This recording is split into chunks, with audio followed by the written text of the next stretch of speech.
രാജു ചേട്ടാ, അല്പസമയം മുമ്പ് CPM സംസ്ഥാന സെക്രട്ടറി MV ഗോവിന്ദന്റെ വാർത്താ സമ്മേളനം ഉണ്ടായിരുന്നു.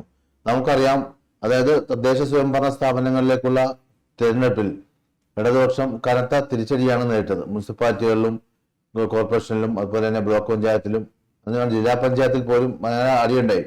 ഇതിനുശേഷം ഒരു സംസ്ഥാന കമ്മിറ്റി തീരുമാനിച്ചു, സംസ്ഥാനത്തെ എല്ലാ വീടുകളിലും കയറി ഗൃഹസന്ദർശനം നടത്തി ജനങ്ങളുടെ പ്രതികരണങ്ങൾ, അവരുടെ നിർദ്ദേശങ്ങൾ, അവരുടെ പ്രശ്നങ്ങളെല്ലാം പഠിക്കാനും നല്ല ശ്രോതാവായി നല്ല ഒരു കുട്ടിയെ പോലെ കേട്ടിരിക്കണം, തിരിച്ചൊന്നും പറയരുത്, പ്രകോപനം ഉണ്ടാകുന്ന രീതിയിൽ സംസാരിക്കരുത് എന്നൊക്കെ പറഞ്ഞ് കീഴ്ഘടകങ്ങൾക്കും താഴെത്തട്ടിലേക്കും നിർദ്ദേശം കൊടുത്തു.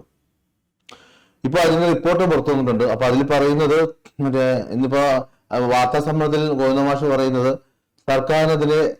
സർക്കാരിനെതിരെ ജനങ്ങൾക്കിടയിൽ വികാരമില്ല, പാർട്ടി ജനങ്ങളുമായി അടുക്കണമെന്ന് ഗൃഹസന്ദർശനത്തിൽ വ്യക്തമായി. ജനങ്ങൾ മുന്നോട്ട് വെച്ച വിമർശനം ഉൾക്കൊള്ളും, പോരായ്മകൾ തെറ്റി മുന്നോട്ട് പോകും, ജനങ്ങളുടെ നിർദ്ദേശങ്ങൾ പ്രകടന പത്രികയിൽ ഉൾപ്പെടുത്തും, LDF വീണ്ടും അധികാരത്തിലെത്തും. അങ്ങനെ ഓരോ കാര്യം. പിന്നെ ശബരിമല കള്ളക്കഥ പൊളിഞ്ഞു, ജനങ്ങൾക്കത് മനസ്സിലായി, പിന്നെ സോണിയാഗാന്ധി ഉണ്ണികൃഷ്ണൻ പോറ്റി ബന്ധം, ഇങ്ങനെ ഓരോ കാര്യങ്ങളൊക്കെ അദ്ദേഹം പറയുന്നുണ്ട്. സത്യത്തിൽ ഇവർക്ക് എന്താണ് ഇപ്പോഴും ഇവർക്ക് നേരം വെളുത്തിട്ടില്ലേ ഈ CPM-മാർക്ക്? ഇപ്പോഴത്തെ കാര്യങ്ങൾക്ക് നേരം വെളുക്കണമെങ്കിൽ ഒരു 10-15 വർഷം കഴിയുമ്പോൾ നേരം വെളുക്കും. അപ്പോഴത്തേക്ക് സാധനം കാണണമെന്നില്ല. പക്ഷേ ഇങ്ങനെ MV ഗോവിന്ദൻ മാസ്റ്ററുടെ പാർട്ടി സംഘടന ഇപ്പോൾ എടുത്ത ഗൃഹസന്ദർശന പരിപാടി ഒരു രാഷ്ട്രീയ കക്ഷിക്ക് ഏറ്റവും അനിവാര്യമായി ചെയ്യേണ്ട ഒരു കാര്യമാണ്. ജനങ്ങളുമായി നിരന്തര സമ്പർക്കം.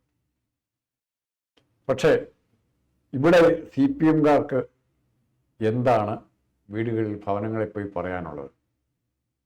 ഇപ്പോൾ ആരെങ്കിലും പറയുക ഞങ്ങൾ തൊഴിലുറപ്പുകാർക്ക് തൊഴിൽ കൊടുത്തു, അല്ലെങ്കിൽ ക്ഷേമ പെൻഷൻ, അപ്പോൾ തിരിച്ച് ചോദിക്കുമ്പോൾ പാവം പിടിച്ച ഈ സമൂഹത്തിലെ ഏറ്റവും താഴെക്കെട്ടിലുള്ള തൊഴിലാളി വിഭാഗമായിരുന്ന അംഗൻവാടി ടീച്ചേഴ്സ്, ആശാവർക്കർമാർ ഇവർ സമരം ചെയ്തപ്പോൾ എന്തായിരുന്നു സർക്കാരിൻ്റെ സമീപനം? അതേ സമയത്ത് തന്നെ PSC മെമ്പർമാർക്കും മറ്റ് അതുപോലുള്ള ഹൈ പോസ്റ്റിലിരിക്കുന്നവർക്കും വലിയ ശമ്പള വർധന ഉണ്ടാക്കി കൊടുക്കുകയും ചെയ്യുന്നു. 1. 2, ഇവിടെ ഞാൻ കാണുന്നത് തകരാറിന് എന്ത് ഉത്തരം ഇതുവരെ ചർച്ചയിൽ പോലും അത് കൊണ്ടുവന്നിട്ടില്ല. എൻ്റെ ഏറ്റവും പ്രധാനപ്പെട്ട പ്രശ്നം, ഒരു വ്യക്തിക്ക് അല്ലെങ്കിൽ ഒരു വീട്ടിൽ അല്ലെങ്കിൽ ഒരു കുടുംബത്തെ സമൂഹത്തിന് സാമ്പത്തിക ബുദ്ധിമുട്ടുണ്ടാകുമ്പോൾ ആദ്യം അന്വേഷിക്കുന്നത് ചെലവ് ചുരുക്കുക, കുറയ്ക്കുക എന്നുള്ള പരിപാടിയാണ്. എല്ലാ സ്ഥലത്തും, എല്ലാ വീട്ടിലും. തീർച്ചയായിട്ടും. അപ്പോൾ അതിന് പകരം സർക്കാരുകളും അങ്ങനെ ചെയ്യാറുണ്ട്. മുണ്ട് മുറുക്കി കൊടുക്കണമെന്നൊക്കെ പണ്ടൊക്കെ മന്ത്രിമാർ പ്രസംഗിക്കായിരുന്നു. ഇപ്പോൾ ഒന്നും മുണ്ട് മുറുക്കി കൊടുക്കേണ്ട, ഞങ്ങൾ കടം മേടിച്ച് തരാം. പിണറായി വിജയൻ ചെയ്ത തെറ്റ്, തോമസ് ഐസക് ഉൾപ്പെടെ പഴയ കാലം തൊട്ട് 2 വർഷം 2 ടീമിലും കൂടെ ചെയ്ത തെറ്റ് എന്ന് പറഞ്ഞാൽ എൻ്റെ നോട്ടത്തിൽ ഒറ്റ ഉത്തരം പറഞ്ഞു കഴിഞ്ഞാൽ കടം മേടിക്കുന്ന തത്വശാസ്ത്രത്തെ പ്രോത്സാഹിപ്പിച്ചു. ഓണം വിറ്റും കാണമുണ്ടാൽ കാണം വിറ്റും ഓണം ഉണ്ടോ എന്ന് പറയുന്നത് പോലെ തന്നെ കടം മേടിച്ച് മുടിയുന്ന ഒരു തത്വശാസ്ത്രത്തെയാണ്, അതിൻ്റെ പേരിലുള്ള വികസനത്തെയാണ് ആര് പ്രോത്സാഹിപ്പിച്ചത്? അതിന്റെ വിലയാണ് ഇപ്പൊ നമ്മൾ ഓരോ ദിവസവും കൊടുത്തോണ്ടിരിക്കുന്നത്. അല്ല, ഇവര് പറയുന്നത് ഈ CPM-ന്റെ ബഹുമാനപ്പെട്ട MV ഗോവിന്ദൻ മാഷ് പറയുന്നത് ജനങ്ങൾക്കിടയിൽ ഭരണവിരുദ്ധ വികാരമില്ല എന്നാണ് പറയുന്നത്. അത് അങ്ങനെയാണെങ്കിൽ സ്വാഭാവികമായിട്ടും ഇവർക്ക് 4 കോർപ്പറേഷനുകൾ നഷ്ടപ്പെടില്ലായിരുന്നല്ലോ. ഭൂരിഭാഗം മുനിസിപ്പാലിറ്റികൾ നഷ്ടപ്പെടുമായിരുന്നോ? ബ്ലോക്ക് പഞ്ചായത്ത് നഷ്ടപ്പെടുമായിരുന്നോ? ഗ്രാമപഞ്ചായത്ത് നഷ്ടപ്പെടുമായിരുന്നോ? അതിനൊക്കെ ചെറിയ തിരുത്തവർക്കുണ്ട്. ഭരണവിരുദ്ധ വികാരമില്ലെന്നല്ല പറഞ്ഞ്, ഇതൊക്കെ ചില ചെറിയ തെറ്റുകൾ ചെയ്യുമ്പം രക്ഷകർത്താക്കൾ ആരെ ശിക്ഷിക്കും? അതുപോലെ ജനങ്ങൾ CPM എന്ന കുട്ടിയെ ചില തെറ്റുകൾക്ക് ശിക്ഷിച്ചു. തെറ്റെന്നൊന്നും അവർ പറയുന്നില്ല. അങ്ങനെയാണ് അവരുടെ വ്യാഖ്യാനം.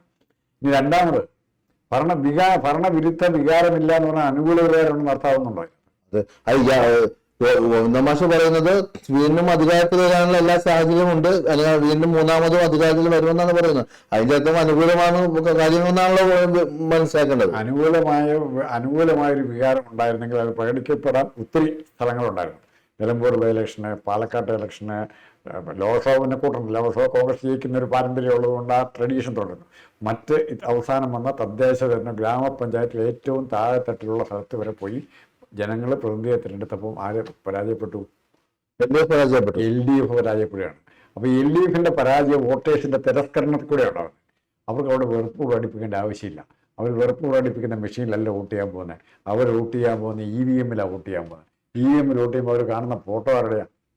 മറ്റാളുടെ എല്ലാം മറന്ന് അവരുടെ മുഖത്തേക്ക് പിണറായി വിജയൻ്റെ മുഖമാണ് കാണുന്നത്. എന്തെല്ലാം ഇവർ വൈറ്റ് വാഷ് ചെയ്താലും മുഖം മിനുക്കിയാലും പിണറായി വിജയനുള്ള മനുഷ്യൻ്റെ ഇഷ്ടം പോലെ കേസുകളിൽ ഇപ്പം നമ്മുടെ പൂക്കോട് വെറ്ററിനറി കൊള്ള പയ്യനെ കൊന്നത്, അട്ടപ്പാടിലെ മധുവിൻ്റെ മരണം, PP കാരണമുള്ള നവീൻ്റെ ആത്മത്യാഗം അല്ലെ കൊലപാതകം, നവീൻ ബാബുവിൻ്റെ ഇങ്ങനെ പല പല പല പല മനുഷ്യനെ ബാധിക്കുന്ന പ്രശ്നങ്ങൾ ചെയ്തിട്ടുണ്ട്. അതിന് പാരലായിട്ട് ഇപ്പറേ സുഹൃത്തിൻ്റെ പറഞ്ഞത് ഏറ്റവും കൂടുതൽ കുടിവെള്ള ക്ഷാമം ഒന്ന് അനുഭവിച്ചുള്ളൂ.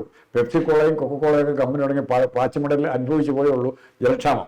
ഇപ്പം രാജേഷ് കൊണ്ടുവന്നിരിക്കുക എന്താ ഇലപ്പുള്ളി മുഴുവറി തുടങ്ങാനുള്ള മാർഗമായിട്ട് നടക്കുകയാണ്. അത് കമ്മീഷൻ അടിച്ചു മാറ്റാനുള്ള ആക്ഷേപമുണ്ട്. കമ്മീഷൻ മാത്രം അല്ല, ഇവർക്ക് പൈസ കിട്ടുന്ന ഇടപാടുകൾ മാത്രമേ ഉള്ളൂ. ചെറിയ പരിപാടികൾ, ചെറിയൊരു പാലം പണിയൊന്നും കാശ് കാണില്ല. നാഷണൽ വലിയ പാലം പണിയും കാണും. അപ്പോൾ അഴിമതി എന്ന് പറയുന്നത് എല്ലാ തരത്തിലും അഴിമതിയെ ന്യായീകരിക്കുന്ന ഒരു സംവിധാനങ്ങൾ ഇവിടെ ഉണ്ടാക്കിയിട്ടുണ്ട്. അഴിമതിയെക്കുറിച്ച് ആർക്കും ചോദിക്കാനില്ല. ഇത് ഈ രീതിയിൽ പോയാൽ പിണറായി വിജയന് തിരിച്ചു വരാൻ പറ്റുമോ? അതാണ് അതിന് ആ ചോദ്യത്തിലിട്ട പിണറായി വിജയന് 3ാം ടേം തിരിച്ചു വരാൻ പറ്റുമോ? അല്ല, ഇത് പ്രയാസമാണെന്നാണ് വിലയിരുത്തൽ. പിന്നെ എന്ത് ചെയ്യാൻ പറ്റും? ഇടതുപക്ഷം എന്ത് ചെയ്യാമെന്നാണ് താങ്കളുടെ അഭിപ്രായം?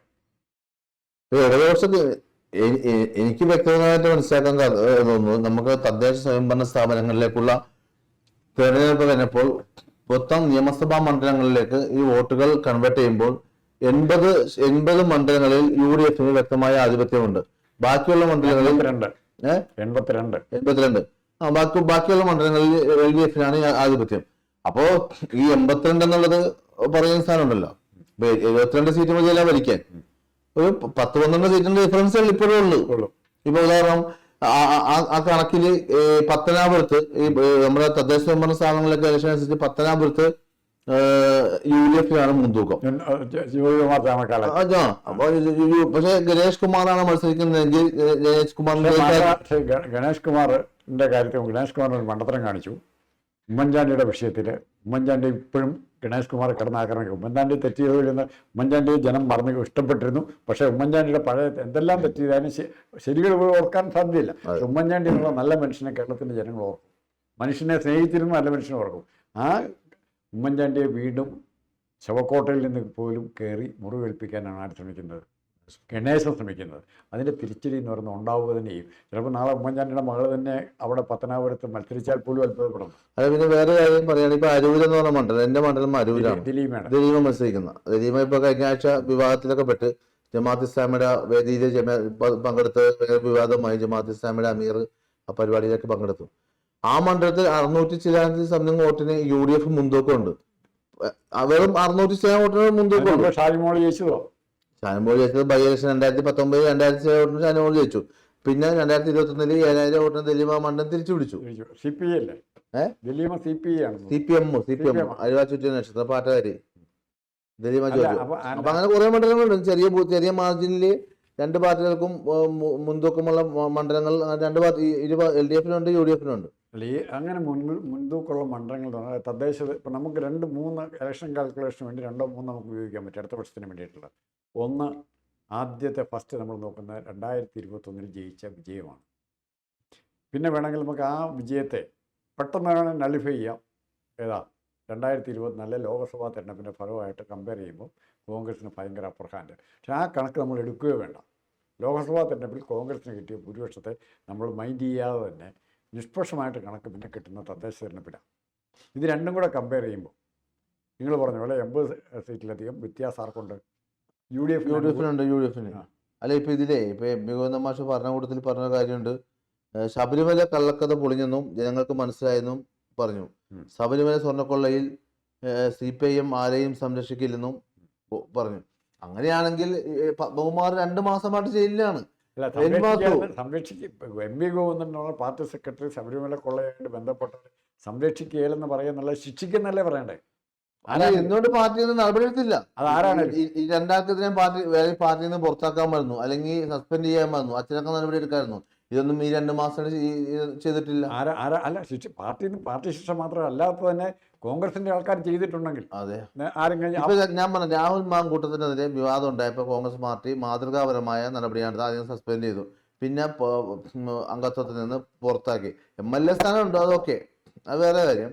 എങ്കിൽ പോലും കോൺഗ്രസ് അയാളുടെ സ്വന്തം ഇഷ്ടമാണ്. കോൺഗ്രസ് എടുത്തത് മാതൃക, അതായത് വി ഡി സതീശന്റെ നിലപാട് രാഹുൽ മാങ്കൂട്ടത്തിന്റെ വിഷയത്തിൽ ക്രിസ്റ്റൽ ക്ലിയർ ആയിരുന്നു. എന്നാൽ എന്തുകൊണ്ട് സ്വർണ്ണക്കൊള്ളക്കേസിൽ പത്മകുമാറും എൻ വാസുവും ജയിലിൽ 2 മാസമായിട്ട് അരിക്കുള്ളിലാണ്. വാസു ആരാണ്? 2006 വി എസ് സർക്കാരിന്റെ കാലത്ത് തൊഴിൽ മന്ത്രിയായിരുന്ന പി കെ ഗുരുദാസിന്റെ അഡീഷണൽ പ്രൈവറ്റ് സെക്രട്ടറി ആയിരുന്നു വാസു. പത്മകുമാർ ജില്ലാ കമ്മിറ്റി കോന്നി MLA അല്ല. ഇപ്പൊ അടുത്ത കടാമ്പള്ളി വരുന്നുണ്ട്. അപ്പൊ ഇതിന്റെ അങ്ങനെയൊക്കെ ഉള്ള ഗോവിന്ദ മാസ്റ്ററുടെ പത്രസമ്മേളനത്തിൽ പറയുന്ന ഗൃഹസന്ദർശനത്തിൽ അടിസ്ഥാനപരമായ തകരാറ്, നമ്മൾ ആരും ആയിക്കോട്ടെ എന്തെല്ലാം തെറ്റി എന്തെല്ലാം നമ്മളുണ്ടെന്ന് പറഞ്ഞാലും ഒരാളെ സമീപിക്കും, ഞാൻ താങ്കളെ സമീപിക്കുമ്പോൾ താങ്കൾ ഒരു കാര്യത്തിന് എന്നെ സമീപിക്കും, ആ പർട്ടിക്കുലർ വിഷയത്തിലെങ്കിലും എനിക്കൊരു ധാർമ്മിക ശക്തി ഉണ്ടാവും.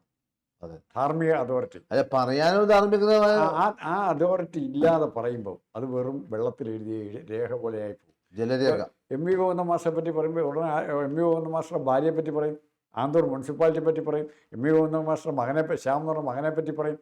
പല ആരോപണങ്ങളും ഈ എം വി ഗോവിന്ദ മാസ്റ്റർ ശ്യാമിനെയും ശ്യാമളിയെയും കണ്ട്, അല്ലെ സാബുവിന്റെ പയ്യന്നൂരിന്റെ വിഷയം, കുഞ്ഞികൃഷ്ണ വിഷയം, PPDBയുടെ വിഷയം കോടികളാണ് അടിച്ചു മാറ്റിയെന്നാണ് പറയുന്നത്. കണ്ണൂർ ഇത്രയും നേതാക്കന്മാരുള്ള സ്ഥലത്ത് ഇത്രയും കൊള്ളകൾ നടന്നിട്ടുണ്ടെങ്കിൽ അതിനെ വിശദീകരിക്കാനായിട്ട് ആ ധാർമ്മിക ശക്തിയുള്ള ഒരു നേതാവിന്നില്ല. പണ്ടായിരുന്നു അച്യുതാനന്ദൻ ഉണ്ടായിരുന്നു. അതെ, വിശദീകരിക്കാൻ കോൺഗ്രസിലാണ് ഇഷ്ടംപോലെ ഉണ്ടായിരുന്നു. സുധീരൻ ഉണ്ടായിരുന്നു. സതീശൻ ഒരു പരിധിവരെ ആ ലെവലിലേക്ക് വരുന്നുണ്ട്. AK ആന്റണി കാര്യം എന്താ പറഞ്ഞാലും ധാർമ്മിക ശക്തി ഉണ്ടായിരുന്നു. അങ്ങനെയുള്ള നേതാക്കന്മാരുള്ള പ്രസ്ഥാനത്തിന് തെറ്റുകൾ തിരുത്താൻ എളുപ്പമുണ്ട്. മറിച്ച് ഇപ്പോഴത്തെ പരിസ്ഥിതിയിലെ CPMന്റെ ഏറ്റവും വലിയ ദൗർബല്യം, ഭവന സന്ദർശനത്തിന് പോയാലും എന്തെല്ലാം പോയാലും ചെയ്യാവുന്ന ഏക കാര്യം, ഞാൻ വളരെ സന്തോഷത്തോടെ സ്വീകരിക്കാൻ പറ്റുന്ന ഒരു കാര്യം, CPMന് നഷ്ടമില്ലാത്ത കാര്യം, എല്ലാ വീട്ടിലും ഒരു ചുവന്ന റോസാപ്പൂവും അച്യുതാനന്ദൻ്റെ ഫോട്ടോയും കൊടുത്തിട്ട് പോരുക. അച്യുതാനന്ദനോട് മാപ്പ് വേറെ ആരോടും മാപ്പ് പറയണ്ട. VSനോട് മാത്രം മാപ്പ് പറയാൻ തയ്യാറാകുന്നൊരു ലീഡർഷിപ്പ് ഉണ്ടായാൽ. അത് മാത്രമല്ല രാജമോഹൻ ചേട്ടാ, ഈ ശബരിമല സ്വർണ്ണക്കൊള്ള കേസിൽ ഇപ്പോഴും കുറ്റപത്രം സമർപ്പിച്ചിട്ടില്ല. പ്രതിപക്ഷം ഉന്നയിക്കുന്ന ആരോപണം കഴിഞ്ഞ ദിവസവും VD സതീശൻ വാർത്താ സമ്മേളനത്തിൽ അത് പറഞ്ഞു. അപ്പോൾ ഈ SIT സ്പെഷ്യൽ ഇൻവെസ്റ്റിഗേഷൻ ടീം ബഹുമാനപ്പെട്ട ഹൈക്കോടതിയുടെ കീഴിലാണ് SIT പ്രവർത്തിക്കുന്നത്. പക്ഷേ SITയുടെ പ്രവർത്തനങ്ങളിൽ സംശയം പ്രകടിപ്പിച്ചു കഴിഞ്ഞു. അപ്പോൾ ശബരിമല സ്വർണ്ണക്കൊള്ള പൊളിഞ്ഞ അധ്യായമാണ്, കെട്ടുകഥയാണ്, ഒന്നുമില്ല, പാർട്ടിക്കൊന്നും ഒളിക്കാനില്ല എന്നൊക്കെയാണ് ഇയാൾ ബഹുമാനപ്പെട്ട MV ഗോവിന്ദൻ പറയുന്നത്. പക്ഷെ അങ്ങനെയാണെങ്കിൽ കുറേ പേരുടെ സ്വത്ത് കണ്ടുകെട്ടിയിട്ടുണ്ട്. ഇപ്പോൾ ശബരിമല ദിവസങ്ങൾക്ക് മുമ്പ് ED മണിക്കൂറുകൾ റെയ്ഡ് നടത്തിയത്. റെയ്ഡ് നടത്തി ഒന്നുമില്ലെങ്കിൽ നടത്താമല്ലോ. മറിച്ച് ഈ സ്വത്ത് കണ്ടുകെട്ടിയിട്ടുണ്ട് കുറേ പേരുടെ. ഈ സ്വത്ത് എങ്ങനെ ഉണ്ടായി? അതെ, ശബരിമല വഴി ഉണ്ടായ സ്വത്താന്ന് തെളിയുന്നുണ്ടല്ലോ. ആ വിഷയം എന്തുകൊണ്ട് SIT നമ്മുടെ കേരള പോലീസ് കാണാതെ പോയി? ഈ സ്വത്ത് ഇവിടെ കിടപ്പുണ്ട്, ഇത് എവിടുന്ന് വന്നു, എങ്ങനെ വന്നു, ഇത്ര ആലോചിച്ചാൽ പോരെ? അതെ, അത്തരം ഒരു ആലോചന SITക്ക് പോയില്ല. അതുകൊണ്ട് തന്നെയാണ് ഞാൻ ആദ്യം പറഞ്ഞത്, ഇവർ ചെയ്യുന്ന നിലപാടുകൾ ശരിയാണെങ്കിൽ, ഗവൺമെൻറ് എടുക്കുന്ന നടപടികൾ ശരിയാണെന്ന് ജനങ്ങൾക്ക് ബോധ്യമുണ്ടെങ്കിൽ ശബരിമല വിഷയം ജനം ക്ഷമിക്കും, മറക്കും, പിടിച്ചാൽ മതി. പക്ഷേ ഇന്ന് വരെ ശബരിമലയിൽ നിന്ന് എന്തുമാത്രം സ്വർണം പോയിട്ടുണ്ടെന്നോ, ഏതെല്ലാം തരത്തിലുള്ള ആഭരണങ്ങൾ പോയിട്ടുണ്ടെന്നോ, മറ്റ് സ്വത്തുക്കൾ പോയിട്ടുണ്ടെന്നോ, തടികൾ വെട്ടി ഡെവലപ്മെൻറ്റ് തടികൾ വെട്ടി ഇങ്ങനെ പല ചോദ്യങ്ങൾക്കും ഉത്തരം ആരും പറയുന്നില്ല. അതെ, ഈ ഉത്തരം പറയാത്തിടത്തോളം കാലം ഇവർക്കെന്തോ ഒളിക്കാനുണ്ട്. ഈ ഒളിക്കാൻ ഉള്ളത് കൊണ്ടാണ് ഇവർക്ക് വീണ്ടും കള്ളത്തരം പറയേണ്ടി വരുന്നത്. അപ്പോൾ ഈ സ്റ്റേജിൽ നിൽക്കുന്ന കാലത്ത് ഇവർ ഗൃഹസന്ദർശനം നടത്തുക എന്ന് പറഞ്ഞാൽ ആട്ടും തുപ്പും കേൾക്കാതെ പുറത്തു വരാൻ പറ്റിയാൽ ഭാഗ്യം. അത്ര മാത്രമേ പറയുന്നുള്ളൂ. കാത്തിരിക്കാം.